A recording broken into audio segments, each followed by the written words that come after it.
Assalamualaikum warahmatullahi wabarakatuh. Waalaikumsalam warahmatullahi wabarakatuh. Wassalatu wassalamu ala asrofil anbiya'i wal mursalin wa ala alihi wa sahbihi ajma'in, amma ba'd.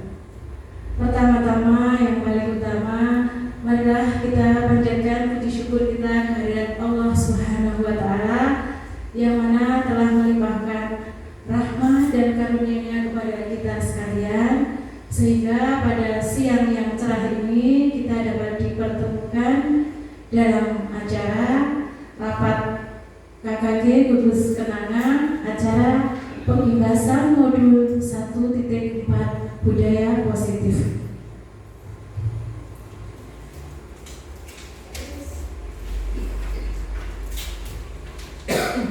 Di sini tujuan pendidikan menurut Ki Hajar Dewantara yaitu pendidikan adalah menuntun segala kekuatan kodrat yang ada pada anak, yaitu kodrat alam dan kodrat zaman, agar mereka mencapai keselamatan, kebahagiaan setinggi-tingginya.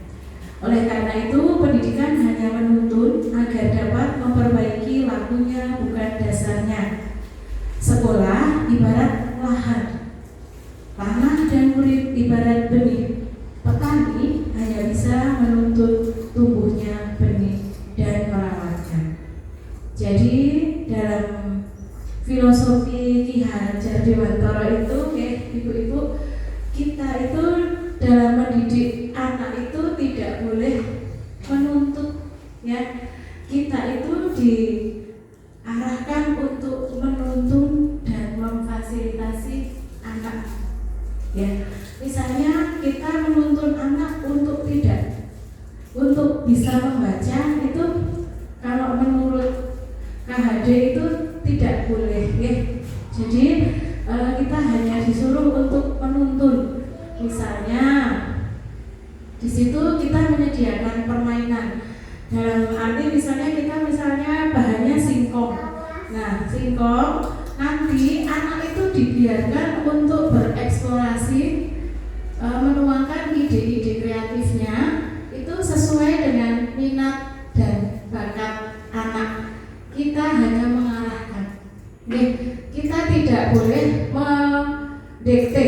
Misalnya teman-teman sekarang kita tulis ya, ini Wati. Nah, itu tidak boleh. Biarkan anak itu bahagia. Bahagia dalam arti kita memfasilitasi anak dengan berbagai macam media, entah itu media lospat atau media yang kita beli. Lospat bisa juga dipakai kita mengambil bahan-bahan alam yang ada di lingkungan sekitar kita, dan kita bisa memanfaatkan apa yang ada di lingkungan TK, misalnya dari segi geografisnya. Misalnya di tempat Traji, di Traji itu lingkungannya misalnya tentang Suro. Nah, Suro. Atau di sini ada yang membuat keranjang. Keranjang itu bisa macam-macam, besek atau apa. Itu bisa digunakan untuk media dan bisa digunakan untuk pembelajaran anak. Kita juga bisa memanfaatkan kolaborasi dengan wali murid. Misalnya wali murid sekarang misalnya kita modul ajarnya misalnya yang mau diberangkatkan ke anak misalnya tentang sawah. Nah, kita kolaborasi dengan wali murid, siapa yang punya sawah, siapa yang punya lahan, nanti kita manfaatkan medianya untuk pembelajaran anak. Nah, sekarang kembali lagi ke menuntun. Jadi nanti kita sediakan berbagai macam media. Nanti anak boleh membuat tulisan. Tulisan itu kalau kita dalam pikiran kita itu, mungkin pikiran kita itu kalau menulis itu pakai pensil, ya. Tetapi dalam filosofi Ki Hajar Dewantara itu, anak itu dibiarkan untuk bereksplorasi. Setiap anak itu mempunyai minat dan bakat, dan setiap anak itu unik. Nah, terus nanti dibiarkan saja, kita lihat saja dan kita mengarahkan. Nah, kamu lagi bikin apa?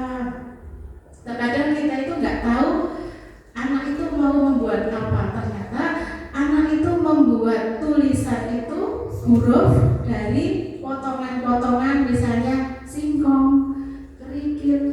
Nah, itu seperti itu.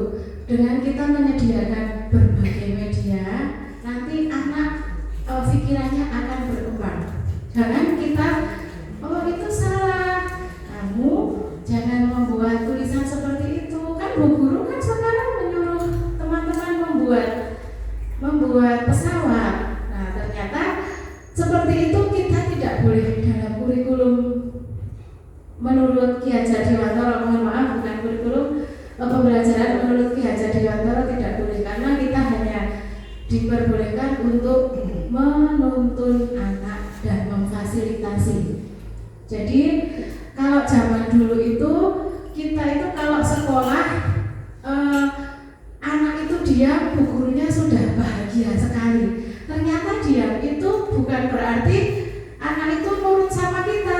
Ternyata diam itu terkadang anak itu tertekan hatinya karena bakatnya itu dibatasi oleh gurunya. Itu ya. Sekarang kembali ke pertanyaan pemantik. Hukuman dapat mendisiplinkan anak. Memberi hukuman dengan hal positif seperti membaca atau membersihkan halaman sekolah dapat meningkatkan disiplin. Memberi penghargaan dapat meningkatkan motivasi belajar anak. Jadi di sini kita itu tidak boleh menghukum. Nah, nanti misalnya kalau ada anak yang berbuat salah, kita harus menasihati dan mengarahkan, tidak boleh terlalu menghukum anak. Lanjut. Konsep utama budaya positif, disiplin positif dan nilai-nilai kebajikan universal. Teori memotivasi hukuman dan penghargaan, restitusi, keyakinan kelas, kebutuhan dasar manusia dan dunia berkualitas, 5 posisi kontrol, segitiga restitusi. Sekarang kita ke budaya positif. Budaya positif adalah suatu kebiasaan yang bernilai positif yang di dalamnya mengandung sejumlah kegiatan yang mampu menumbuhkan karakter murid.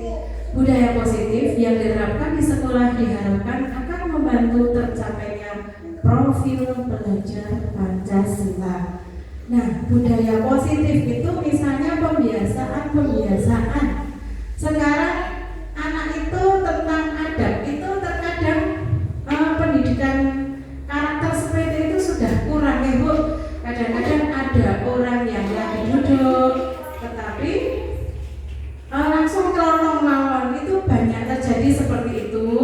Nah, untuk itu mari kita dalam pendidikan PAUD, basic kita adalah memberikan pendidikan karakter kepada anak itu lebih kuat lagi, sehingga nanti dalam penanaman karakter itu akan tumbuh sejak usia dini. Pembiasaan karakter lainnya seperti misalnya cuci tangan sebelum dan sesudah makan, berdoa sebelum dan sesudah kegiatan.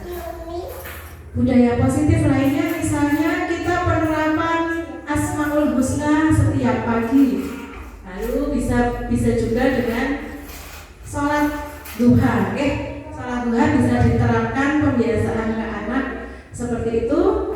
Kemudian untuk selanjutnya mungkin pembiasaan tentang kebersihan. Mari kita mengajak anak untuk selalu hidup sehat. Dengan cara apa? Mendidik anak yang ada di lingkungannya. Misalnya kok ada hal yang kotor lingkungannya, buatlah pemantik supaya anak itu bisa membersihkan lingkungannya. Kemudian tentang kebersihan juga dan kesehatan, ajaklah anak untuk gemayur, gitu ya. Lanjut.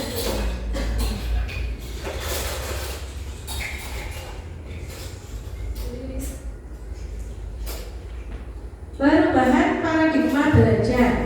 Dalam membangun budaya positif di sekolah dapat menyiapkan lingkungan belajar yang positif, aman, siswa mampu berpikir, bertindak, menciptakan dengan merdeka, mandiri, dan bertanggung jawab.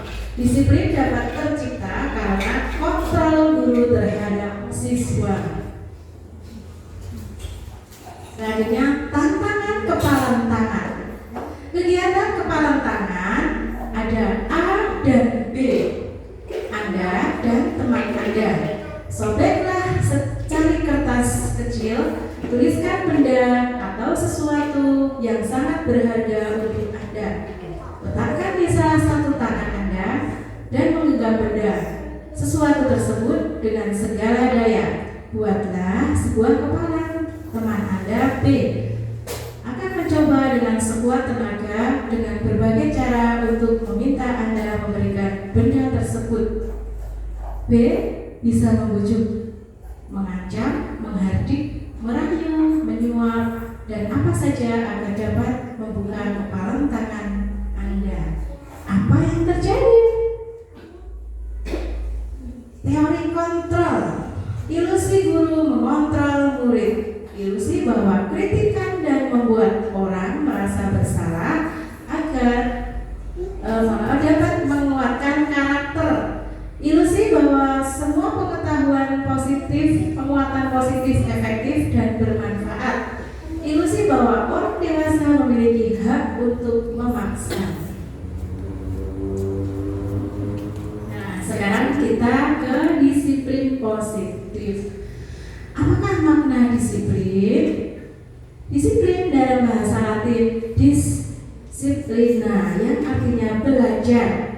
Makna asal dari kata ini berkonotasi dengan disiplin diri dari murid-murid Socrates dan Plato.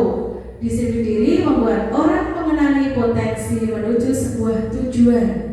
Namun dalam budaya kita, makna kita disiplin telah berubah menjadi suatu yang dilakukan seseorang pada orang lain untuk mendapatkan kepatuhan. Kecenderungan umum adalah menghubungkan kata disiplin dengan ketidaknyamanan, bukan dengan apa yang kita hargai atau pencapaian suatu tujuan mulia. Sekarang ke teori motivasi pelaku manusia. Motivasi eksternal untuk menghindari ketidaknyamanan hukuman.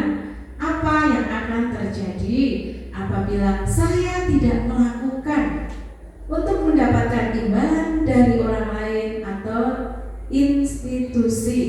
Apa yang akan saya dapatkan apabila saya melakukannya? Sekarang motivasi internal untuk menghargai diri sendiri. Saya akan menjadi orang yang seperti apa apabila saya melakukannya. Terima kasih Bu Eni atas pemaparannya tadi tentang pembelajaran dari I Hajar Dewantoro. Tadi guru hanya sebagai fasilitator nih di dalam pembelajaran kepada anak-anak, dan kita semuanya di TK Negeri sedang menuju ke sana. Guru hanya sebagai fasilitator saja. Dan dari beberapa kegiatan yang sudah kita laksanakan, terkadang kita mengundang dari wali murid untuk menjadi narasumber, kemudian dari desa juga pas sesuai dengan topiknya itu kita mengundang sebagai narasumber. Guru hanya sebagai fasilitator saja, dan di sini kita sudah berusaha tidak menekan anak untuk selalu bisa terdiri sudah dipaparkan Bu Eni tentang calistung ya. Kalau kita di sini juga berupaya untuk tidak terlalu memaksakan anak begitu masuk harus bisa pegang pensil dan sebagainya, tetapi yang penting buat kami anak-anak bahagia dulu. Setelah anak-anak bahagia, guru dengan mudah akan memberikan beberapa pembelajaran yang sesuai dengan taraf usianya dan sesuai dengan karakteristik peserta didik yang ada di TK Negeri Kabupaten Temanggung. Kemudian untuk topik-topik pembelajaran yang saya pakai juga tidak jauh-jauh amat dari lingkungan sekolah TK Negeri Kabupaten Temanggung, dan juga juga tujuan pembelajarannya kami mengambil dari hal yang mudah sampai ke hal yang sulit. Di fase fondasi ini sudah beralur dari kelompok A sampai kelompok B menyelesaikan tujuan pembelajaran yang sudah kita rancang bersama-sama.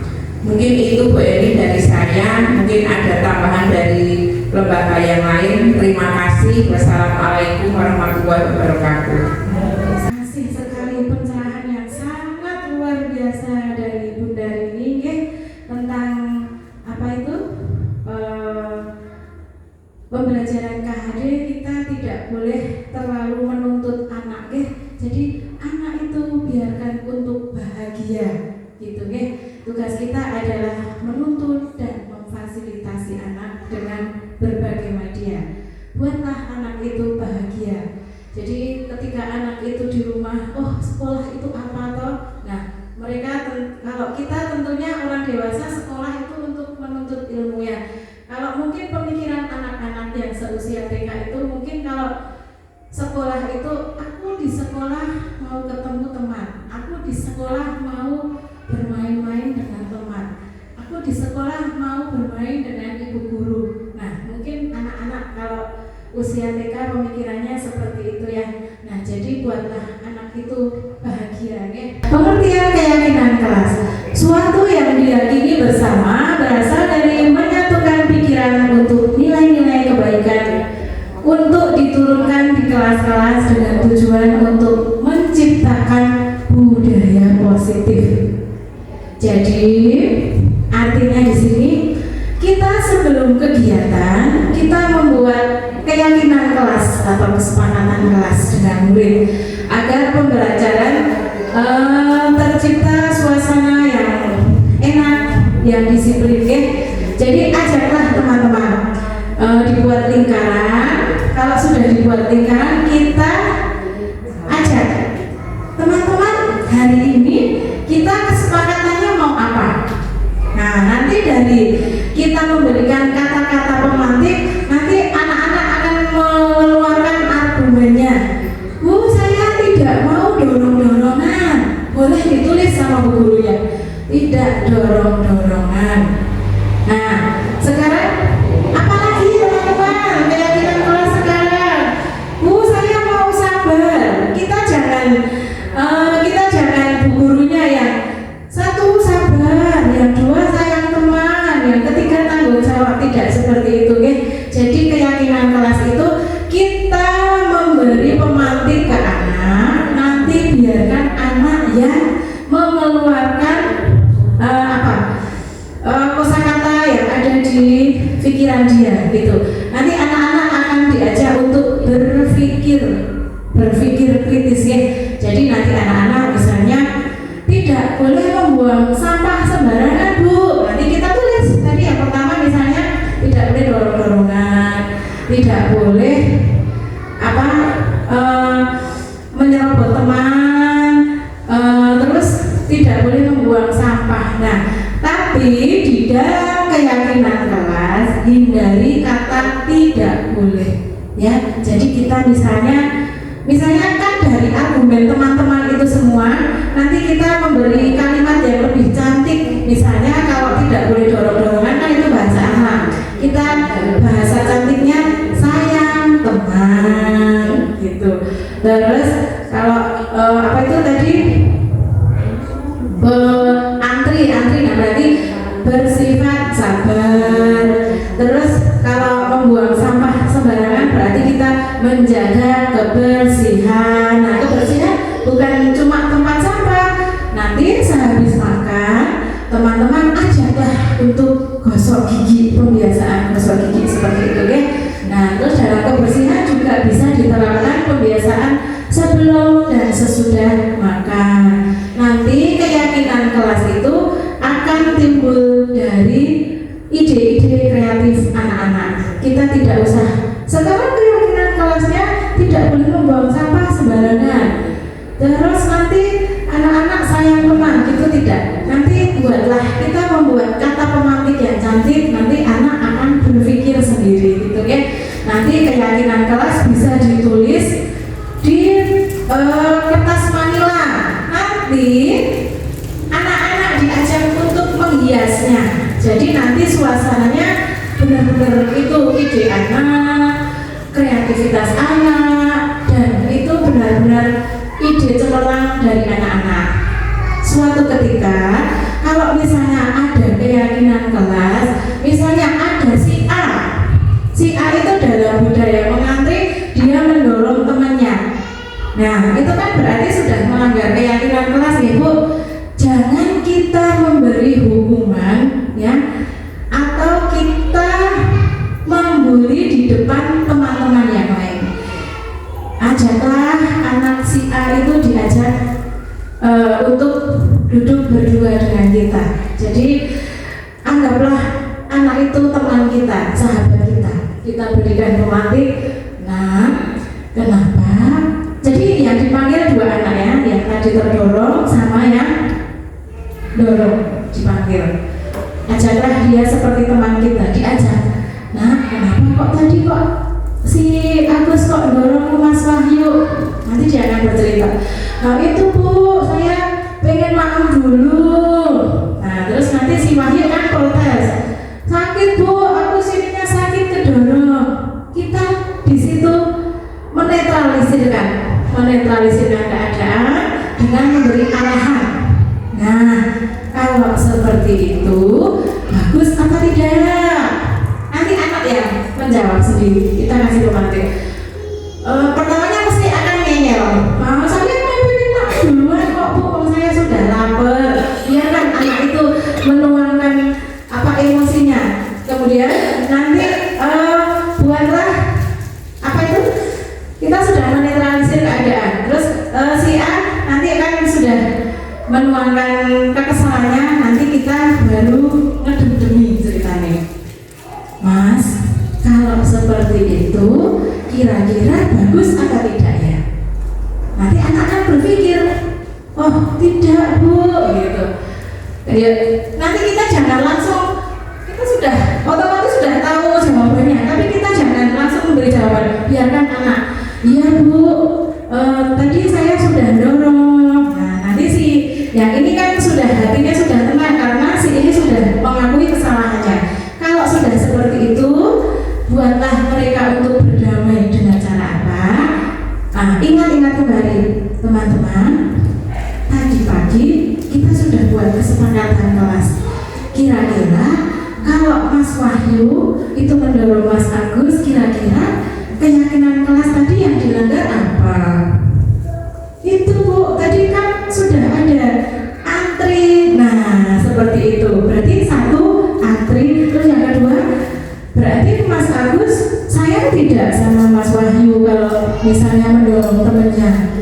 Anak pasti akan diam, terus dia akan berpikir, iya Bu, saya sudah salah, sudah mendorong Mas Wahyu. Nah gitu ya Bu ya. Jadi kita jangan langsung menghukum anak, langsung kita memberikan keputusan kalau si Agus salah, tapi kita di situ menetralisirkan keadaan seperti itu. Karena kita sudah membuat keyakinan kelas yang sedemikian rupa cantik. Nanti kalau ada teman yang melanggar, nanti kita pancing dengan keyakinan kelas yang sudah kita sepakati tadi pagi. Dan jika ada anak yang melanggar, kita netralisirkan keadaan. Kemudian nanti biarkan anak itu mencerna kesalahan saya apa. Terus nanti di situ si A dan si B akan mengetahui kesalahannya di mana gitu. Nanti kita mengarahkannya dengan menasihati pelan-pelan gitu ya. Budaya positif, lingkungan positif, keyakinan kelas dan peraturan kelas seperti tadi itu ya Bu ya. Kebutuhan dasar manusia, kasih sayang, penguasaan, kesenangan, kebebasan. Nah, kasih sayang seperti tadi ya, kita jangan bosan-bosan mengajak anak didik kita seperti teman kita sendiri ya. Ajaklah teman itu untuk saling menyayangi, diajak untuk berkolaborasi, kemudian diajak anak itu untuk bersenang-senang bahagia seperti tadi. Kebebasan dalam arti anak dibiarkan untuk bereksplorasi sesuai dengan minat dan bakatnya. Kita menuntut anak untuk bisa menggambar kupu-kupu, tapi biarkan anak itu untuk berkembang sesuai dengan perkembangannya anak masing-masing. 5 posisi kontrol menghukum, membuat orang merasa bersalah, teman, pemantau, dan manajer. Di sini ada segitiga restitusi ya, segitiga restitusi, tapi lanjut aja. Nah, demikian pemaparan dari saya. Mungkin bisa teman-teman bisa sharing di sini mengenai kesepakatan dari Fathul Qulub. Gimana? Sudah menerapkan filosofi KHD dalam kegiatan pembelajaran? Apa masih menuntut? Jangan ya, kita menuntun anak dan memfasilitasi dan ingat buatlah anak itu bahagia. Itu saja pemaparan dari saya. Kurang lebihnya saya mohon maaf.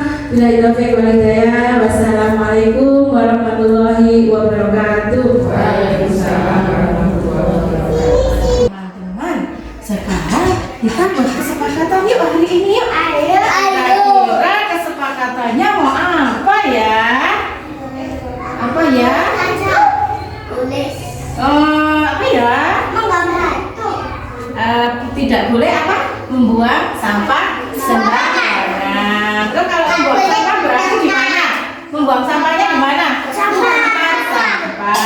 Terus teman-teman kalau habis belajar berarti harus apa? Membereskan ke tempatnya. Itu namanya tanggung jawab. Apa? Tanggung jawab. Terus teman-teman, kalau kita tadi ya, kita sebelum masuk kelas apa?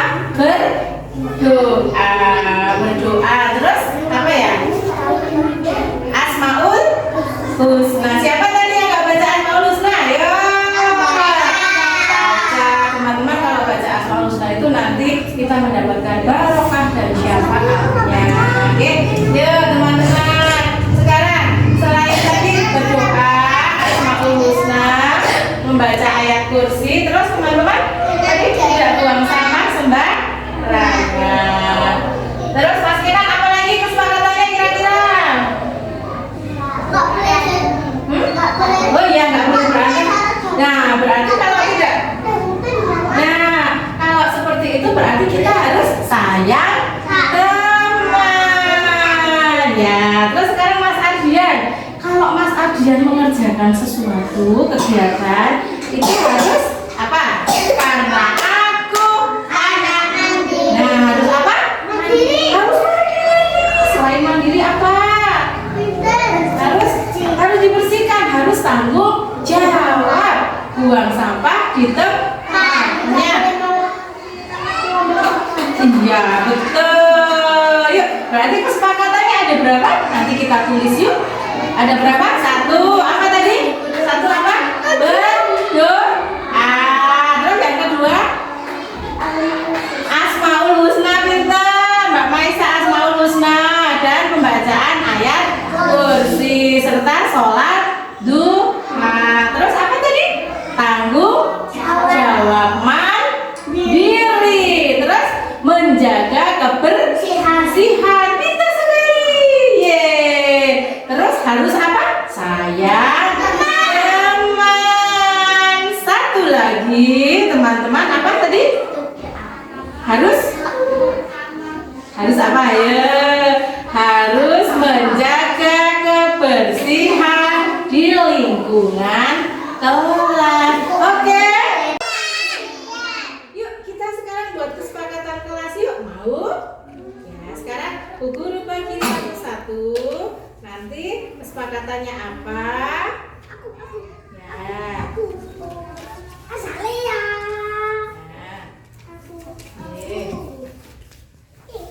Harus antri, ya. Tidak boleh apa? Tidak boleh apa? Berebut. Apa itu Mas? Menjaga kebersihan. Kok teman-teman semua? Tadi teman-teman sudah menulis kesepakatan. Sekarang kita tempel yuk kesepakatannya yuk. Yuk. Kesepakatan kelas berdoa. Betul sekali. Terus apa tadi ya kesepakatannya ya? Asmaul Husna dan salat duha. Betul. Terus apa ya? Oh, teman-teman tadi sudah bilang tanggung jawab dan mandiri. Kalau tanggung jawab dan mandiri, teman-teman harus apa? Membuang sampah di tempatnya.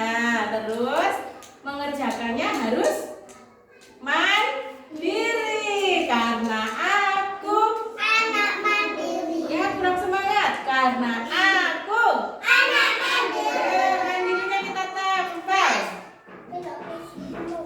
Nah, sekarang selanjutnya bahagia. Siapa yang pengen bahagia?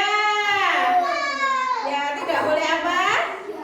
Tidak boleh nangis. Tempel lagi.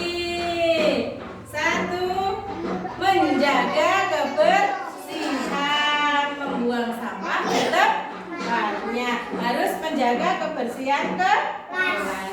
Kita tempel lagi. Terus harus apa? Sayang. Oke. Alhamdulillah kita sudah tempel kesepakatan kelas. Kesepakatan kelas. Sekarang Bu Guru mau tulis kesepakatan kelas teman-teman. Masih ingat apa coba? Yuk, 1 doa. Sesudah dan sebelum kegiatan. Yang kedua apa tadi?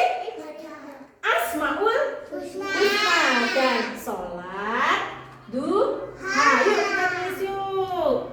Asmaul Husna. Apa Mbak? Ayat kursi ya.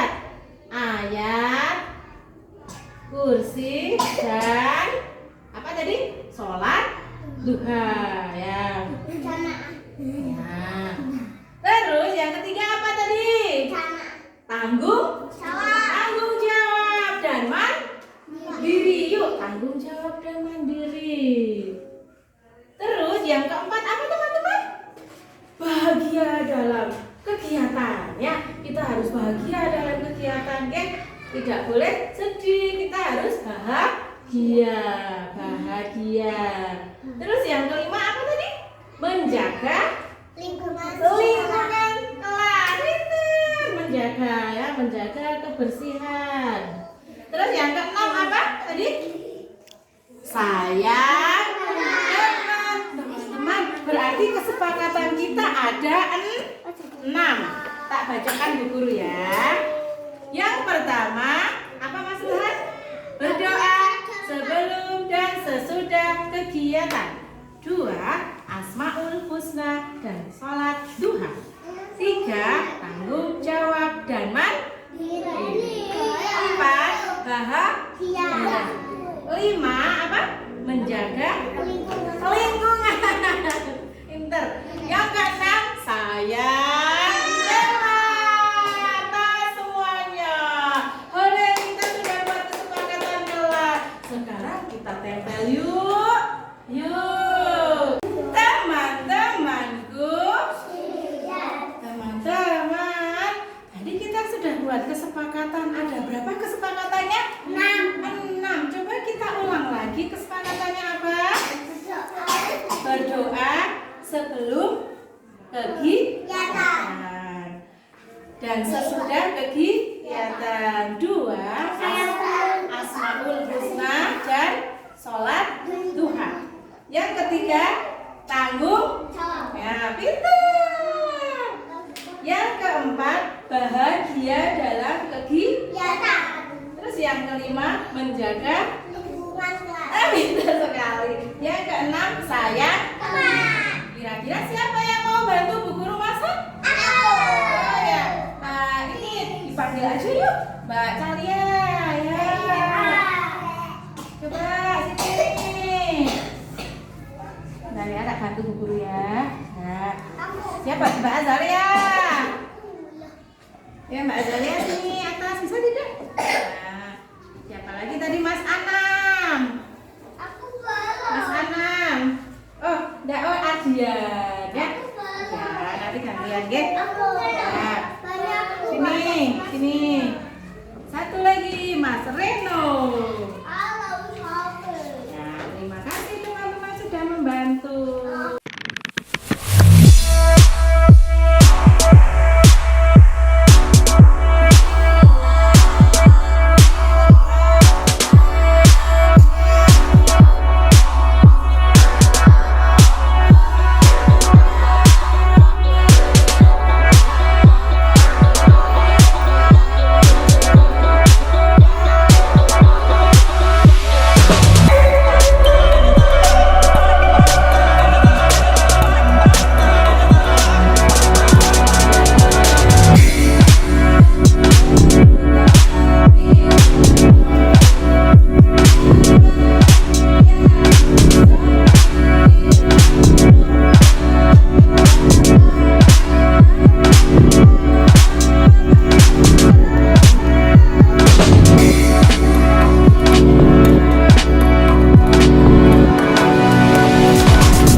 Jalali wal ikram ya muqsir ya jami'